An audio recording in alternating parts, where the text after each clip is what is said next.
यहाँ आलीशान बंगला खुद किरदार है जिसके बनने के बाद उस अभिनेता की ज़िंदगी में बहुत कुछ बदल गया था। ये बंगला था बेमिसाल एक्टर बलराज साहनी का। बलराज साहनी वो एक्टर जिनका नाम जहन में आते ही एक खूबसूरत सौम्य नफासत से भरा चेहरा उभरता है। देश नया नया आज़ाद हुआ था और बलराज साहनी उन एक्टर्स में से एक थे जो उस दौर में आम आदमी के दर्द, उसकी परेशानियों को न सिर्फ स्क्रीन पर निभाए अपने किरदारों से जुबान देते थे, बल्कि फिल्मों से बाहर भी उनकी नैतिकता और सामाजिक सरोकार उनके सार्वजनिक जीवन का अहम हिस्सा थे। वो 1913 में बहरा में पैदा हुए जो पाकिस्तान में है। उनका वहाँ के एक समृद्ध व्यवसायी परिवार से ताल्लुक़ था। साहित्य में डबल एमए करने के बाद उनमें रचनात्मक कला और देश के लिए कुछ करने का जज्बा था। अपने पिता के व्यवसाय से मुंह मोड़कर उन्होंने पहले गुरुदेव रविंद्रनाथ टैगोर के शांति निकेतन में पढ़ाया, फिर वर्धा में महात्मा गांधी के सेवाग्राम आश्रम में अपनी युवा पत्नी दमयंती के साथ रहे और काम किया। फिर वे विश्व युद्ध के दौरान लंदन चले गए, जहां उन्होंने बीबीसी की ईस्टर्न सर्विस के भारतीय अनुभाग के लिए बतौर हिंदी ब्रॉडकास्टर काम किया। लंदन में ही उनका रुझान रूसी सिनेमा और मार्क्सवाद की तरफ हुआ। भारत वापस लौटकर वो इंडियन पीपल्स थिएटर एसोसिएशन यानी इप्टा के अहम सदस्य बने और साथ ही देश के बेहतरीन अभिनेताओं में से एक बन गए। वो एक तरफ तो धरती की लाल, 2 बीघा जमीन, काबुली वाला और गर्म हवा जैसी यादगार सामाजिक सरोकार वाली फिल्मों का हिस्सा थे, वहीं दूसरी तरफ वक्त, संघर्ष, अनुराधा और एक फूल दो माली जैसी विशुद्ध कमर्शियल फिल्मों में भी उनके स्वाभाविक अभिनय और उनके किरदारों की गर्माहट बिल्कुल अलग छाप छोड़ती रही। वो दिल से एक प्रतिबद्ध कॉमरेड थे। अपने कम्युनिस्ट विचारों की वजह से उन्हें जेल भी जाना पड़ा। उन दिनों वो निर्माता के आसिफ की फिल्म हलचल की शूटिंग कर रहे थे और के आसिफ ने फिल्म में उनकी शूटिंग के लिए खास परमिशन ली थी। शूटिंग खत्म करके वो वापस आर्थर रोड जेल चले जाते थे। बलराज साहनी मेथड एक्टिंग में गहरा विश्वास रखते थे। भारतीय फिल्म इतिहास की सबसे यादगार फिल्मों में से एक 2 बीघा जमीन के रोल के लिए उन्होंने अपना आधा से अधिक वजन कम किया और हाथ रिक्शा चलाना सीखा। काबुली वाला के रोल के लिए वो पठानों के साथ रहने लगे। उनके करीबी दोस्तों में कई मछुआरे थे जिनके साथ वो कई दिन मछलियां पकड़ने निकल जाते थे और साथ में ही रहते थे। दास कैपिटल, कम्युनिस्ट सिद्धांत और समाजवाद में यकीन रखने वाले बलराज साहनी समाज के वर्गों में बराबरी की बात करने वाले, अपनी जड़ों के साथ जुड़े रहने और समाजवाद के सादा जीवन और उच्च विचार के मुताबिक जीने वाले शख्स थे। अमिताभ बच्चन ने उनके बेटे परीक्षित साहनी की किताब में बलराज साहनी को याद करते हुए लिखा कि जब उन्होंने फिल्म इंडस्ट्री में जाने का इरादा अपने पिता साहित्यकार हरिवंश राय बच्चन को बताया तो वे अमिताभ से बोले, बलराज साहनी की तरह बनो। वो फिल्म इंडस्ट्री में हैं और फिर भी इससे बाहर हैं। 1960 के दशक के मध्य तक बलराज की गिनती बड़े स्टार्स में होने लगी थी। वक्त, नौनिहाल, संघर्ष, हमराज जैसी बड़ी और कामयाब फिल्मों में उनके अहम रोल थे। यहीं से उनके करीबी लोग, उनके दोस्त, यहाँ तक कि उनके सेक्रेटरी उन पर जोर डालने लगे कि अब उन्हें अपना एक बड़ा बंगला बनवाना चाहिए जो एक फिल्म स्टार और उसकी शख्सियत और रुतबे के साथ इंसाफ कर सके। उस समय तक बलराज अपने परिवार के साथ 1, 2, 3 कमरों वाले घर स्टेला विला में रहते थे, मगर बार बार दोस्तों के कहने पर या दिल में दबी एक आलीशान घर की हसरत की वजह से बलराज मान गए। उन्होंने जुहू में उस दौर के मशहूर होटल सन एंड सैंड के सामने 15-16 कमरों वाले एक आलीशान घर का निर्माण शुरू करवा दिया। बलराज साहनी के बेटे और मशहूर एक्टर परीक्षित साहनी ने अपने पिता पर किताब लिखी, the non conformist memories of my father Balraj Sahni. इस किताब में वो लिखते हैं, मेरे पिताजी को न जाने कितने ही लोगों ने कहा कि अब बड़ा घर ले लो, बड़े स्टार हो चुके हो। परीक्षित उस समय रूस में पढ़ाई कर रहे थे। परीक्षित कहते हैं कि वो छुट्टियों में घर आए तो उनके पिता ने बड़े प्यार से उन्हें वो नया आलीशान घर दिखाया। तब तक घर का स्ट्रक्चर पूरा हो चुका था। बेहद खूबसूरत और बहुत बड़े उस घर को देखकर परीक्षित सोच में पड़ गए। उन्हें लगा कि यह महलनुमा घर अपने पिता की शख्सियत से तो मेल ही नहीं खाता था। परीक्षित लिखते हैं, ये पिताजी के जीवन का सबसे बड़ा विरोधाभास था। वो पिता से बोला, सामने स्लम्स हैं डैड, गरीब लोगों की झुग्गियाँ हमारे जीवन के फलसफे के साथ ये महलनुमा घर मैच नहीं करता।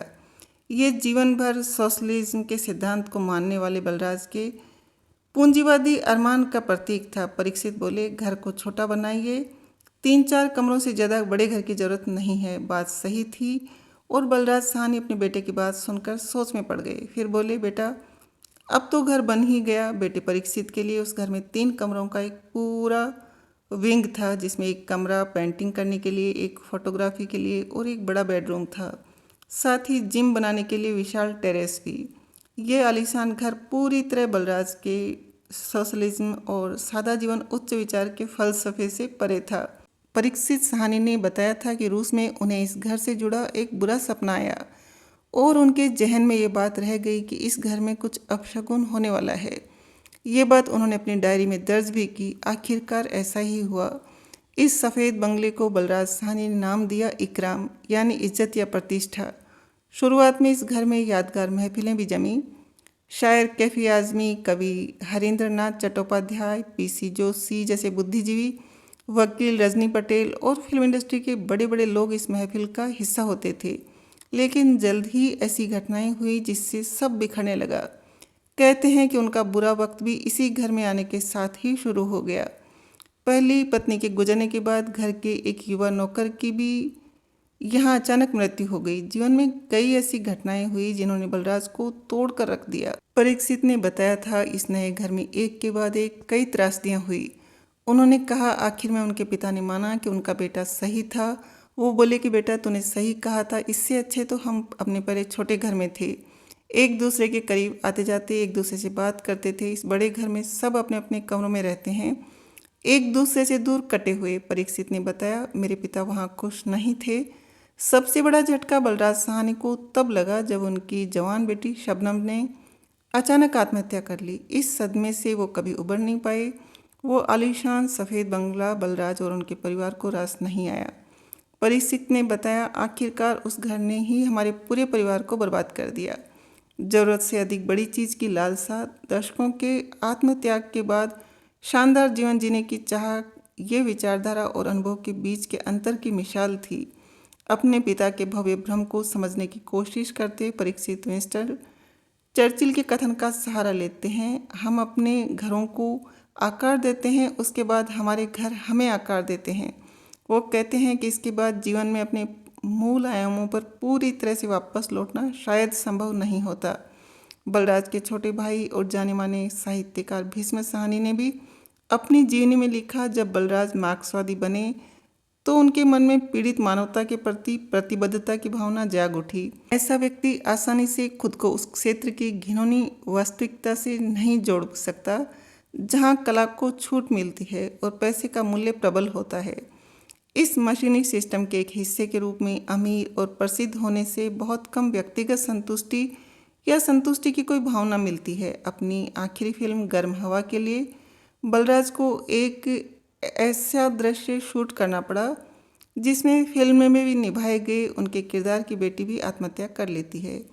उन्होंने इस दृश्य को शूट कर लिया, मगर शायद इस दृश्य ने जख्म को वापस हरा कर दिया था। वो इस आलीशान घर को छोड़कर पंजाब में जाकर रहना चाहते थे। उनके भाई भीष्म साहनी ने लिखा, बलराज जी ने फिल्म कार्य में काफ़ी कटौती कर दी ताकि वो लेखन में अधिक समय दे सकें। उन्होंने पंजाब में एक छोटी सी झोंपड़ी भी खरीदी, उसकी मरम्मत करवाई और उसे ठीक से सजाया ताकि वह पंजाब में लंबे समय तक जा सकें और रह सकें। लेकिन ऐसा नहीं हो सका। उन्होंने अपनी यादगार आखिरी फिल्म गर्म हवा की डबिंग पूरी की और अगले ही दिन दिल का दौरा पड़ने से उनका निधन हो गया। ये 13 अप्रैल 1973 का दिन था, उनके 60वें जन्मदिन से एक महीने पहले, जिस दिन उन्हें वो मुंबई छोड़कर पंजाब में रहने के लिए जाने वाले थे। दोस्तों, रिश्तेदारों और फिल्म इंडस्ट्री के जानी मानी हस्तियों के साथ साथ उन्हें अंतिम सलाम देने के लिए उनके मछुआरे दोस्तों के साथ साथ सामने झुग्गियों में रहने वाले लोग भी थे। जुहू में ही रहने वाले अमिताभ बच्चन ने परीक्षित की लिखी किताब को लॉन्च करते हुए कहा था, जब भी मैं जुहू में बलराज साहनी के घर के सामने से गुजरता हूँ, मैं निराशा से उसे देखने के अलावा कुछ भी नहीं कर सकता।